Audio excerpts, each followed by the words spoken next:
Yes bana, Lugano, kuna hili lingine pia ambalo linasema kwamba kwenye maboresho ya katiba mpya ya Simba imesema mali za klabu zitakuwa zinamilikiwa na baraza la wadhamini kwa niaba ya wanachama badala ya Simba Holding.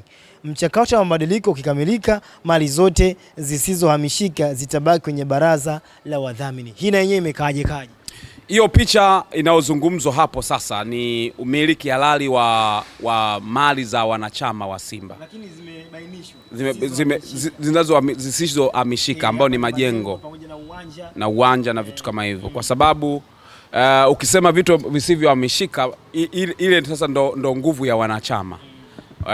Vinavyohamishika, visivyohamishika, mfano magari, unajua yanahamishika, yes, na vitu kama hivyo. Na hiyo ndo hatua ambayo unaweza kaona kwamba inaonyesha kwamba ile mali ambayo inamilikiwa ilikuwa mali ya Simba, wakati ile watu wakijua kwamba transformation imefika, bodi ya wakurugenzi ikiwepo ndani ya Simba. Unajua ilifikia mpaka watu wasema kuna bodi ya wakurugenzi ya Simba, mwenyekiti ni nani, lakini mwenyekiti ule haukuwa ni mwenyekiti uliofuata vigezo.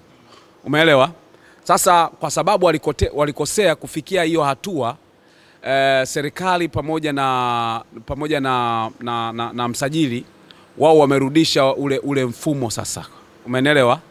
Kwamba bodi ya wakurugenzi ya Simba ambayo ilikuwepo haina mamlaka tena. Kwa wamerudisha mamlaka kwa mdhamini, kwa bodi ya wadhamini ya Simba Sports Club.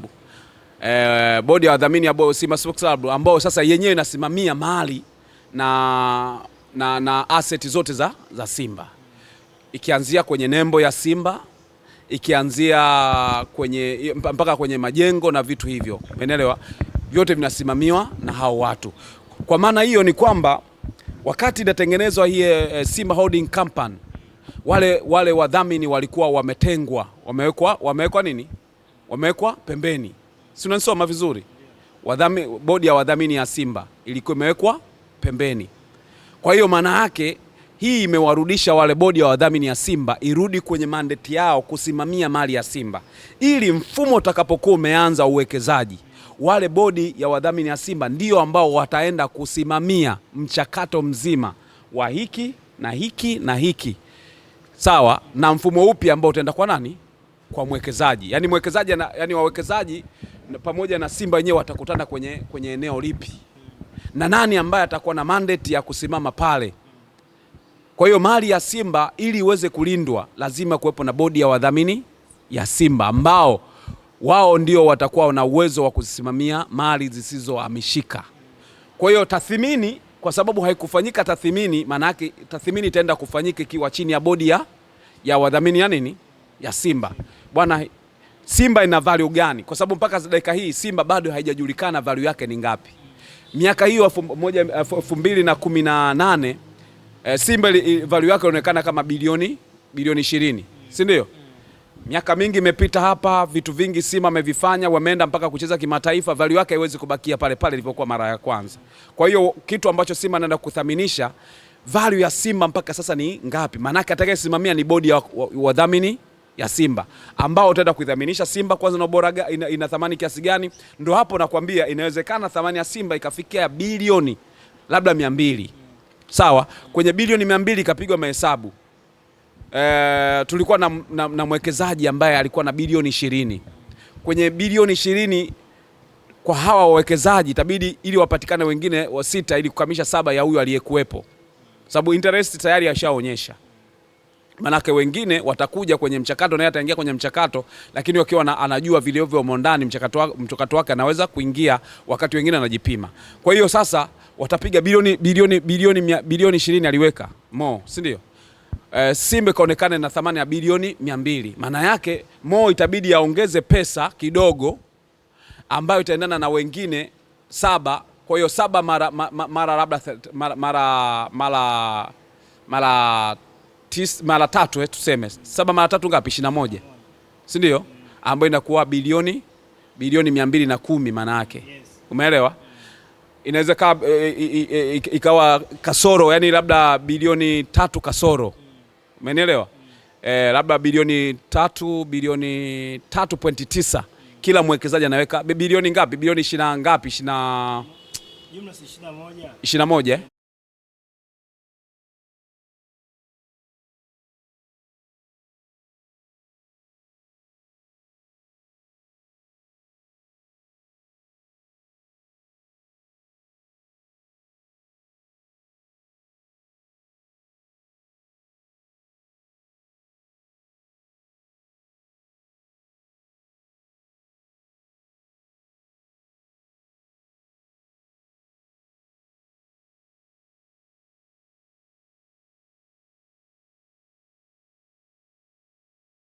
Yes bana, Lugano, kuna hili lingine pia ambalo linasema kwamba kwenye maboresho ya katiba mpya ya Simba imesema mali za klabu zitakuwa zinamilikiwa na baraza la wadhamini kwa niaba ya wanachama badala ya Simba Holding.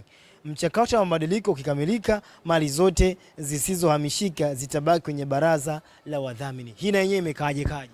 Hiyo picha inayozungumzwa hapo sasa ni umiliki halali wa mali za wanachama wa Simba, lakini zimebainishwa zisizohamishika ambao ni majengo na uwanja na vitu kama hivyo, kwa sababu ukisema vitu visivyohamishika ile sasa ndo nguvu ya wanachama.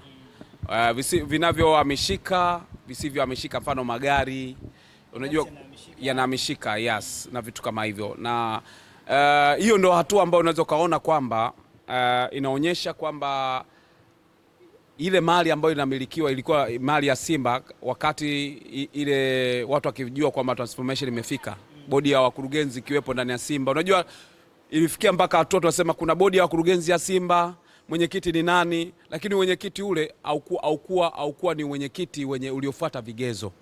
Umeelewa? Sasa kwa sababu walikosea kufikia hiyo hatua, serikali pamoja na msajili wao wamerudisha ule mfumo sasa. Umeelewa?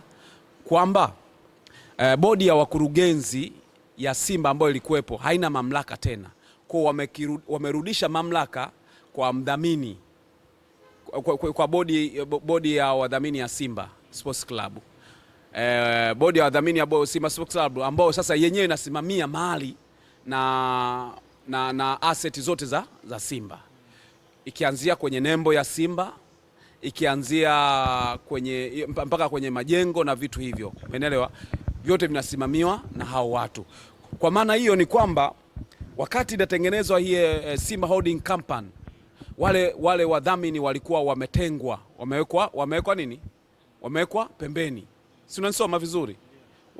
Bodi ya wadhamini ya Simba ilikuwa imewekwa pembeni.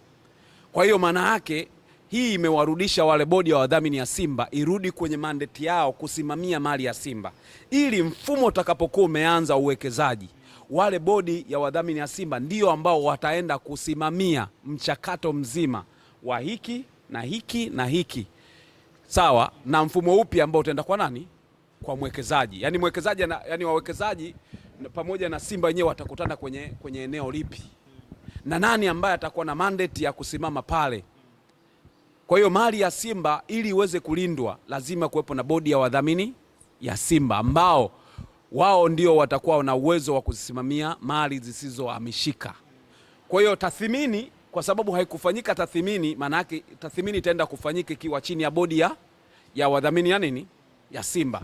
Bwana, Simba ina value gani? Kwa sababu mpaka dakika hii Simba bado haijajulikana value yake ni ngapi. Miaka hiyo 2018 Simba value yake inaonekana kama bilioni 20, si ndio?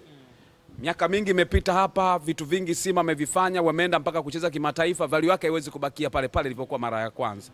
Kwa hiyo kitu ambacho Simba anaenda kuthaminisha, value ya Simba mpaka sasa ni ngapi? Maana yake atakayesimamia ni bodi ya wadhamini ya Simba ambao utaenda kuidhaminisha Simba kwanza na bora ina thamani kiasi gani. Ndio hapo nakwambia inawezekana thamani ya Simba ikafikia bilioni labda 200. Sawa, kwenye bilioni 200 ikapigwa mahesabu. Tulikuwa na mwekezaji ambaye alikuwa na bilioni 20. Kwenye bilioni 20 kwa hawa wawekezaji itabidi ili wapatikane wengine wa 6 ili kukamilisha 7 ya huyu aliyekuwepo. Sababu interest tayari ashaonyesha. Manake wengine watakuja kwenye mchakato, naye ataingia kwenye mchakato, lakini wakiwa anajua vilivyo ndani mchakato wake anaweza kuingia, wakati wengine anajipima. Kwa hiyo sasa watapiga bilioni 20 aliweka